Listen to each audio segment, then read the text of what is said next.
ఒకవేళ మీ ప్రాపర్టీని ఎవరైనా కబ్జా చేస్తే ఆ సిచ్యువేషన్‌లో మీరు ఏం చేయాలి? ఈ కబ్జా చేసే వాళ్ళు 2 కేటగరీస్‌లో ఉంటారండి. ఈ వీడియో చాలా ఇంపార్టెంట్ కాబట్టి ఇప్పుడే సేవ్ చేసుకోండి. ఫాలో చేయండి. మొదటి కేటగరీ వాళ్ళు మీరు అగ్రీమెంట్ చేసుకొని పొజిషన్ ఇచ్చారు. కానీ వాళ్ళు ఇప్పుడు ఆ ప్రాపర్టీనే ఖాళీ చేయడం లేదు.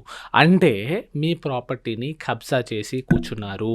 ఇలాంటి టైంలో పోలీస్ కంప్లెయింట్ చేస్తే ప్రాపర్టీ ఖాళీ అయిపోతుందని మాత్రం అస్సలు అనుకోకండి. ఎందుకంటే పోలీసులకు ఇలాంటి సివిల్ మ్యాటర్‌లో ఇన్వాల్వ్ అయ్యే రైట్ లేదు. సో, పోలీసులు ఏమీ చేయలేరు కాబట్టి మీరు సివిల్ కోర్ట్‌లో పిటిషన్ ఫైల్ చేయాల్సి ఉంటుంది. కానీ దీనికంటే ముందు మీ అగ్రీమెంట్‌ని ఒకసారి చూడండి. ఒకవేళ అగ్రీమెంట్‌లో ఉన్న డేట్ ఎక్స్‌పైర్ అయితే లేదా అగ్రీమెంట్ ఇంకా ఉంది. కానీ అందులో ఉన్నట్టు వాళ్ళు పాటించకపోతే అలాంటి టైంలో ముందు దాన్ని టర్మినేట్ చేయడం చాలా ఇంపార్టెంట్. స్థలం లేదా ఇల్లు ఖాళీ చేయమని ఒక లీగల్ నోటీస్ పంపండి.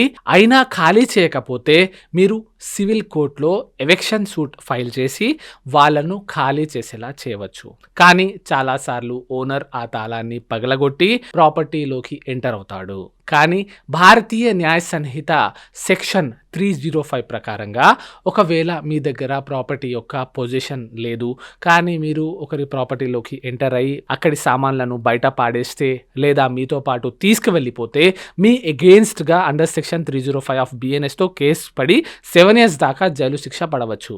ఒకవేళ ప్రాపర్టీ ఖాళీ చేయించాలి అనుకుంటే సివిల్ కోర్ట్ ద్వారా చేయించండి. అంతేకాని చట్టాన్ని మీ చేతుల్లో తీసుకోకండి. లేదంటే మీ బెయిల్ కోసం తిప్పలు పడాల్సి వస్తుంది. అందుకే లా తెలుసుకోండి. మీకు మీరు లాయర్ అవ్వండి. ఇలాంటి ఇంకా లీగల్ విషయాల కోసం మీ లీగల్ గురువును ఫాలో చేయండి. Thank you.